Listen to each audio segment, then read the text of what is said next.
الصلاۃ والسلام علیک یا رسول اللہ، الصلاۃ والسلام علیک یا حبیب اللہ۔ السلام علیکم ورحمۃ اللہ وبرکاتہ۔ آج کا ہمارا عنوان ہے کہ ہدایت کن لوگوں کو ملتی ہے۔ یہ بہت ہی اہم موضوع ہے اور ہر ایک انسان کے ذہن میں یہ سوال بھی پیدا ہوتا ہے کہ اللہ تعالیٰ ہدایت کس کو عطا کرتا ہے۔ تو سب سے پہلے تو ہم قرآن و سنت کی روشنی میں دیکھتے ہیں کہ قرآن پاک ہمیں کیا بتاتا ہے۔ تو سب سے پہلے دیکھیں کہ سب سے پہلے جو قرآن پاک میں ذکر فرمایا گیا ہے وہ کہا گیا ہے کہ ذالک الکتاب لا ریب فیہ، یعنی کہ یہ کتاب حق ہے اور اس کے حق ہونے میں کسی قسم کی کوئی شک کی گنجائش نہیں ہے، یعنی کہ اس میں ہدایت موجود ہے۔ جو شخص بھی ہدایت حاصل کرنا چاہتا ہے اس کو ہدایت قرآن پاک سے حاصل ہوتی ہے۔ پھر ایک جگہ پر یہ بھی ارشاد فرمایا گیا ہے کہ ھدی للمتقین، کہ ہدایت جو ہے وہ متقی لوگوں کو ملتی ہے۔ اب متقی کون ہوتے ہیں؟ جو پرہیزگار ہوتے ہیں، جو سیلف ویجیلنٹ ہوتے ہیں، جو ڈیپ آبزرور ہوتے ہیں، جو غور و فکر کرنے والے ہوتے ہیں، ان کو کہتے ہیں متقی۔ تو قرآن پاک یہ بھی بتاتا ہے کہ ھدی للمتقین، لیکن پھر ایک جگہ پر قرآن پاک میں یہ بھی کہا جاتا ہے کہ ھدی للناس، کہ قرآن پاک ہر ایک بنی نوع انسانیت کے لیے جو ہے وہ ہدایت کا راستہ دیتا ہے، ہدایت کا پیغام دیتا ہے۔ یعنی کہ ہدایت بیسیکلی ہے کیا؟ ہدایت بیسیکلی یہ ہے کہ کسی کو حق کی طرف بلانا، دین کی طرف بلانا، سیدھا راستہ بتانا، یہ بھی ہدایت ہے۔ تو قرآن پاک کیا کر رہا ہے؟ قرآن پاک انسانوں کو ہدایت کی طرف بلا رہا ہے، اس کو سیدھا راستہ دکھا رہا ہے۔ تو قرآن پاک جو ہے ایک طرف یہ بتا رہا ہے کہ اس میں ہر ایک بنی نوع انسانیت کے لیے ہدایت موجود ہے۔ اس کا تعلق ضروری نہیں کہ وہ اہل ایمان ہو، اہل اسلام ہو، وہ مسلمان ہو۔ اس میں تمام بنی نوع انسانیت کی بات کی گئی ہے کہ جتنے بھی انسان اللہ سبحانہ وتعالیٰ کی تخلیق ہیں ان سب کے لیے اس میں ہدایت موجود ہے۔ اب بات یہ آ جاتی ہے کہ ہدایت ملتی کس کو ہے؟ ہدایت تو اللہ تعالیٰ نے سب کے لیے رکھی اور قرآن پاک سب کے لیے ہدایت دیتا ہے، ہر ایک انسان کو ہدایت دیتا ہے، لیکن ہدایت ملتی کس کو؟ یہ سوال کیوں ذہن میں آتا ہے؟ کیونکہ جو شخص ہدایت لینا چاہتا ہے، ہدایت حاصل کرنا چاہتا ہے، اللہ سبحانہ و تعالیٰ اسی کو ہدایت عطا کرتے ہیں۔ اب ہدایت بیسیکلی اس کا مقصد کیا ہے، اس کا میننگ کیا ہے؟ ہدایت ہوتا ہے راستہ دکھانا، سیدھا راستہ دکھانا۔ اب جیسے کہ اگزامپل لے لیں کہ آپ کو کسی راستے پہ جانا، آپ کو کسی ایک شہر سے دوسری جگہ پہ جانا ہے تو آپ کو وہ راستہ معلوم نہیں، تو آپ کسی سے پوچھ لیتے ہیں کہ میں نے فلاں جگہ پر جانا ہے، تو وہ جگہ کہاں پر ہے؟ تو کوئی بھی شخص جو ہے وہ آپ کو وہ راستہ وہیں پر کھڑے کھڑے بتا دیتا ہے کہ اس سائڈ پہ اس دائیں مڑے، بائیں مڑے، یہاں پر جائیں تو آپ وہاں پر اپنی منزل تک پہنچ جائیں گے۔ تو یہ بھی ہدایت ہے۔ اور ایک ہدایت وہ ہوتی ہے کہ وہ کوئی بھی انسان جس سے آپ راستہ پوچھ رہے ہیں یا راستہ آپ طلب کر رہے ہیں، وہ صرف آپ کو راستہ بتائے ہی نہیں، وہ آپ کو آپ کی منزل تک پہنچا دے۔ یعنی کہ آپ نے اکثر ایسا دیکھا ہوگا کہ آپ کسی سے کوئی چیز دریافت کرتے ہیں، کوئی راستہ پوچھتے ہیں یا کہیں بھی آپ نے جانا ہے، کسی منزل تک پہنچنا ہے، تو آپ نامعلوم ہیں، آپ اجنبی ہیں اس جگہ پر، تو کئی بندے ایسے ہوتے ہیں کہ وہ اپنا سارا کام کاج چھوڑ کر آپ کو وہ اس دروازے تک پہنچا دیتے ہیں جو آپ کی منزل ہوتی ہے، اور وہاں تک چھوڑ کر آتے ہیں آپ کو۔ یہ کام کون کرتا ہے؟ یہ قرآن پاک کرتا ہے۔ اور یہ منزل پر کن لوگوں کو پہنچاتا ہے؟ ھدی للمتقین، جو کہ پرہیزگار ہیں۔ ھدی للناس نہیں، ھدی للناس میں وہ تمام بنی نوع انسانیت آ جاتے ہیں جو ایمان رکھتے ہیں یا نہیں رکھتے، لیکن ان کے لیے ہدایت موجود ہے۔ اگر وہ چاہیں تو قرآن پاک سے ہدایت لے سکتے ہیں اور پھر وہ اسلام کی طرف راغب ہو سکتے ہیں، لیکن ہدی للمتقین ان لوگوں کو کہا گیا ہے، منزل تک قرآن پاک ان لوگوں کو پہنچاتا ہے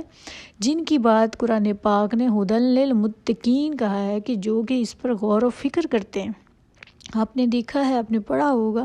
کہ قرآن پاک میں یہ لکھا ہوا ہے کہ قرآن پاک میں ان لوگوں کے لیے نشانیاں موجود ہیں جو اس پر غور و فکر کرتے ہیں، اور اس میں ہدایت والوں کے لیے نشانیاں چھپی ہوئی ہیں۔ اور بے شک اللہ تعالیٰ ہدایت اسی کو عطا کرتا ہے جو ہدایت چاہتا ہے، کیونکہ اللہ سبحانہ و تعالیٰ سے جو چیز ایک شخص مانگتا ہے، اللہ سبحانہ و تعالیٰ اس کو وہی چیز عطا کرتے ہیں۔ اب جس چیز کی ہم خواہش ہی نہیں کریں گے، جس کی ہم طلب ہی نہیں کریں گے، وہ چیز ہمیں کیسے مل جائے گی؟ اب ہم اپنی روزمرہ ضروریات کے لیے دعا بھی کرتے ہیں، ہم اس کے لیے ہر وقت جو ہے وہ پریشان بھی ہوتے ہیں اور سوچتے ہیں کہ ہمیں جو بھی ہمارا گول ہوتا ہے یا ہماری منزل ہوتی ہے کہ ہم اس تک کیسے پہنچیں گے، اس کے لیے ہم اللہ سبحانہ و تعالیٰ سے دعا کرتے ہیں۔ تو اسی طرح سے ہدایت کی بھی دعا کرنی جاتی ہے۔ سب سے پہلے ہدایت ملنے کی ایک یہ نشانی بھی ہوتی ہے کہ جو شخص اللہ سبحانہ و تعالیٰ سے یہ دعا کرنی شروع کر دے کہ یا اللہ پاک، اے اللہ سبحانہ و تعالیٰ، اے اللہ عز و جل، مجھے ہدایت نصیب فرما، مجھے وہ راستہ دکھا جو کہ تیرے برگزیدہ بندوں کا راستہ ہے، ان لوگوں کا راستہ مجھے دکھا جس پر تیرا انعام ہوا، اور مجھے اس راستے سے بچا، اس سے مجھے محفوظ فرما کہ جن لوگوں پر تیرا غضب ہوا۔ تو یہ ایک سب سے بڑا ایک سائن اور سمٹم ہوتا ہے کہ جس بندے کو ہدایت نصیب ہونی ہوتی ہے اللہ سبحانہ و تعالیٰ کی طرف سے، وہ یہ دعا اللہ سبحانہ و تعالیٰ سے کرنی شروع کر دیتا ہے۔ تو اب ہمیں یہ بات سمجھ میں آ گئی کہ ہدایت جو ہے وہ کن لوگوں کو ملتی ہے۔ اب بہت سے شاذ و نادر کوئی کیسز ہوتے ہیں، ایسے بہت ہی ریئر چانسز ایسے ہو جاتے ہیں کہ کچھ لوگ جو ہوتے ہیں ان کو اللہ سبحانہ و تعالیٰ کھینچ کر بھی اپنی طرف لے آتا ہے کہ وہ ہدایت، ان کو پتہ ہی نہیں ہوتا ہے کہ ہمیں ہدایت چاہیے یا نہیں ہے یا چاہیے، وہ اپنی موج مستی میں لگے ہوتے ہیں، لیکن اللہ تعالیٰ ان کو کھینچ کر بھی اپنی طرف جو ہے وہ لے آتے ہیں۔ لیکن ایسے جو کیسز ہوتے ہیں وہ بہت ہی ریئر ہوتے ہیں، جو کہ یہ نارملی ایسا نہیں ہوتا کہ ہر بندے کو ایسے ہی ہدایت مل جائے، بالکل ایسا نہیں ہے، یہ بہت کم چانسز ایسے ہوتے ہیں۔ لیکن نارملی جو انسان جو ہے وہ اس پہ غور و فکر کرتا ہے، وہ اللہ سبحانہ و تعالیٰ کے بارے میں سوچتا ہے، اور جیسے قرآن پاک جو ہے، قرآن پاک بیسیکلی کیا ہے، وہ دعوت دے رہا ہے، کس چیز کی؟ ہدایت کی دعوت دے رہا ہے۔ تو جس طرح ابھی میں آپ سے یہ بات کر رہی ہوں، میں آپ کو ایک راہ سکھا رہی ہوں، بتا رہی ہوں، دین کا راستہ بتا رہی ہوں۔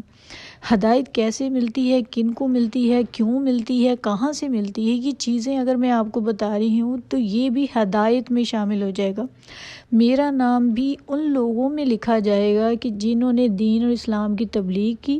لوگوں کو ہدایت کا راستہ سمجھانا، دکھانا، یہ بھی ہدایت میں آ جاتا ہے۔ اور بیسیکلی جو ہے وہ قرآن پاک کیا کر رہا ہے؟ قرآن پاک دعوت دے رہا ہے لوگوں کو دین اور اسلام کی، ہدایت کی، اور ہم لوگ جو کہ دین اسلام کو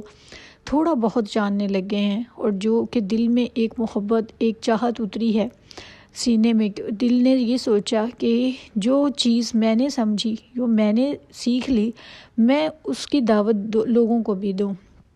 تو یہ ایک ڈیوٹیز جو ہوتی ہیں یہ اللہ سبحانہ و تعالیٰ کی طرف سے ہوتی ہیں کہ انسان کے دماغ میں ایک الہام کے طور پہ ایک چیز بیٹھ جاتی ہے کہ تو نے یہ کام کرنا ہے۔ اب یہ کام جتنے بھی علماء ہیں، جتنے بھی یہ اسکالر ہیں، اسلامک اسکالرز ہیں، جو بھی ایک اچھی بات کسی کو بتاتا ہے، جو وہ اس کو ہدایت کی دعوت دیتا ہے، وہ اس کو دین کی دعوت دیتا ہے، بیسیکلی وہ تبلیغ کر رہا ہے۔ تو یہ ہوتی ہے کہ جو لوگ ابھی دیکھیں یہ جو سن رہے ہیں، جس نے اس بات کو سننے کے لیے اس پہ کلک کیا ہے کہ ہدایت کن لوگوں کو ملتی ہے، تو ان کے اندر یہ ایک جذبہ موجود ہے کہ وہ یہ جاننا چاہتے ہیں، وہ ہدایت کی طرف اپنا قدم بڑھا چکے ہیں۔ تو یہ ان کے لیے ایک اچھی خوشخبری ہے کہ ان کو اللہ سبحانہ و تعالیٰ نے ہدایت یافتہ لوگوں میں ان کا نام جو ہے وہ لکھ دیا ہوا ہے۔ اسی وجہ سے یہ جتنے بھی اسلامک ٹاپکس آتے ہیں جس پر جنرل ہم لوگ ڈسکشنز کرتے ہیں تاکہ جو عوام الناس ہیں ان کو ہم سمجھا سکیں یا کچھ اپنے طریقے سے بات کو ڈلیور کر سکیں کچھ آسان الفاظ میں، اور کچھ ایگزامپلز ایسی پیش کر دیتے ہیں کہ کسی کے لیے کوئی بات سمجھ میں آ جائے تو اس کے لیے اس کا راستہ آسان ہو جائے۔ بیسکلی آسانی پیدا کر رہے ہیں، دین کی دعوت دے رہے ہیں، تبلیغ کر رہے ہیں۔ تو آپ لوگوں میں سے جس نے بھی یہ ایک ٹائٹل دیکھا کہ ہدایت کن لوگوں کو ملتی ہے اور اس کو جاننے کی کوشش کی، تو سب سے بڑی بات آپ کے لیے خوشخبری یہ ہے کہ آپ بھی ان میں شامل ہیں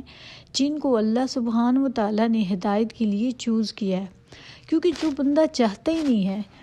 جس کے دل میں یہ ڈیزائر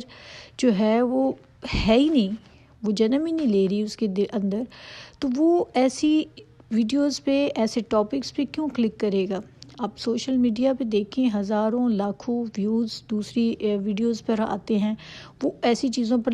کلک کریں گے جو انسان کے اندر ڈیزائر ہوتی ہے، جو اس کی اپنی خواہش ہوتی ہے، وہ ویسی ہی چیز اپنے سامنے دیکھنا چاہتا ہے۔ تو آج جو آپ میرے لسنرز سن رہے ہیں، آپ کے اندر یہ ایک خواہش موجود ہے کہ آپ ہدایت حاصل کرنا چاہتے ہیں، اور اللہ سبحانہ و تعالیٰ نے آپ کو اس ہدایت کے لیے چوز کر لیا ہے۔ یہ آپ کے لیے ایک بہت بڑی خوشخبری ہے کہ آپ کے دماغ میں یہ بات آئی کہ میں جانوں کہ ہدایت کن لوگوں کو ملتی، کیا میں بھی ان میں شامل ہوں، کیا میرے اندر وہ ایسی کوئی کوالٹی یا کوئی ایسی بات ہے کہ جو اس ٹاپک سے مجھے پتہ چل جائے کہ ہدایت میرے لیے ہے۔ تو قرآن پاک سب انسان کے لیے، تمام بنی نوع انسانیت کے لیے ہدایت کا سرچشمہ ہے کہ وہ ہمارے لیے اس قدر مکمل کتاب ہے اور اس قدر حق کتاب ہے کہ اس سے ہم بھی جو ہے وہ ہدایت حاصل کریں گے اور ہماری آنے والی نسلیں بھی ہدایت حاصل کریں گی۔ اب آپ یہ دیکھیں کہ پہلے بھی کتابیں آتی رہیں، توریت، زبور، یہ ساری کتابیں آئیں، لیکن وہ لانگ ٹرم نہیں چلی کیونکہ ان کو لانگ ٹرم آگے نہیں چلنا تھا، وہاں پر بات ختم نہیں ہوئی تھی۔ جہاں پر مکمل کتاب اللہ سبحانہ و تعالیٰ نے نازل فرمائی اور اس پر اپنی تمام نشانیاں ختم کر دیں، تمام بشارتیں ختم کر دی اور اس کو ایک روشن کتاب قرار دے دیا، اور یہ بھی فرما دیا کہ یہ ایک روشن کتاب ہے اور اس کتاب میں کوئی شک نہیں کہ یہ حق ہے، اور نہ ہی اس کو قیامت تک کوئی بھی انسان اس کو رد و بدل کر سکتا ہے، اور نہ ہی کوئی نئی چیز اس کے علاوہ کوئی بندہ دریافت کر سکتا ہے۔ تو اس وجہ سے اس کی دیکھیں کہ کتنی اہمیت ہے اور ہمیں اس سے ہدایت ملتی ہے۔ اب قرآن پاک سے بھی ہدایت انہی لوگوں کو ملتی ہے، انہی لوگوں کو وہ نشانیاں ظاہر ہوتی ہیں، وہ اسی پر غور و فکر کرتے ہیں، وہی لوگ کرتے ہیں جو کہ ہدایت حاصل کرنا چاہتے ہیں۔ تو ہدایت پانے کی یا ہدایت کس کو ملتی ہے، یہ بات تو ہمیں بہت اچھے سے سمجھ میں آ گئی کہ آج ہمارا یہ کنفیوژن جو ہے وہ دور ہو گیا کہ ہدایت کن لوگوں کو ملتی ہے۔ اب جس طرح سے ہمارے دماغ میں ایک سوال پیدا ہو جاتا ہے کہ ہم یہ سوچتے ہیں کیا اللہ سبحانہ و تعالیٰ نے سب لوگوں کو ہدایت نہیں دینی، یعنی کہ اپنے رستے پر نہیں چلانا، تو پھر اللہ سبحانہ و تعالیٰ نے جو ہے وہ جزا اور سزا کا سلسلہ کار کیوں رکھا؟ وہ اس لیے رکھا کہ اللہ سبحانہ و تعالیٰ نے ہر انسان کو دماغ دیا، سوچنے کی صلاحیت عطا کی کہ وہ اپنے ذہن سے فیصلہ کرے، وہ صحیح اور غلط کا انتخاب کرے، اس کو چوز کرے۔ دیکھیں نا، اگر انسان جو ہے وہ اتنا اشرف المخلوقات ہے کہ وہ اپنے دماغ کا 5% بھی اگر وہ اس کو یوز کر لیتا ہے تو وہ سائنٹسٹ بن جاتا ہے۔ کتنے اعلیٰ ہمارے سائنٹسٹ گزرے ہیں اور کتنی چیزیں انہوں نے انوینٹ کر دی ہیں۔ تو اگر وہ اتنا کم اپنے دماغ کا حصہ یوز کر کے اتنی اچھی چیزیں انوینٹ کر سکتا ہے، وہ سائنٹسٹ بن سکتا ہے، تو کیا وہ یہ نہیں جان سکتا ہے کہ ہمارے لیے صحیح راستہ کون سا ہے اور غلط راستہ کون سا ہے؟ اب آپ یہ دیکھیں، جب بھی آپ کوئی غلطی کرتے ہیں یا آپ سے کوئی گناہ سرزد ہوتا ہے تو اندر سے آپ کا جو ضمیر ہے وہ آپ کو ملامت کرنا شروع کر دیتا ہے، آپ گھبراہٹ فیل کرتے ہیں، اندر سے آپ کو پریشانی ہوتی ہے کہ یہ کیا ہوا میرے ساتھ۔ جو کام بھی کرنے کے بعد ہمیں گھبراہٹ ہوتی ہے، ہم پریشان ہو جاتے ہیں، ہم سیٹسفائیڈ نہیں ہوتے، اس میں ہمارا دماغ بھی ہمیں ایک سگنل دیتا ہے، ٹھیک ہے، اور اندر سے بھی ہمارا دل جو ہے وہ پریشان ہو جاتا ہے۔ مینس کہ وہ ایک سیدھا راستہ نہیں ہے۔ جس کام کو کرنے کے بعد آپ پوری طرح سے مطمئن ہو جائیں اور اپنے آپ کو بالکل اللہ کے آگے سرخرو سمجھیں اور خوشی محسوس کریں، تو وہ ہدایت کا راستہ ہے، مینس وہ اچھا راستہ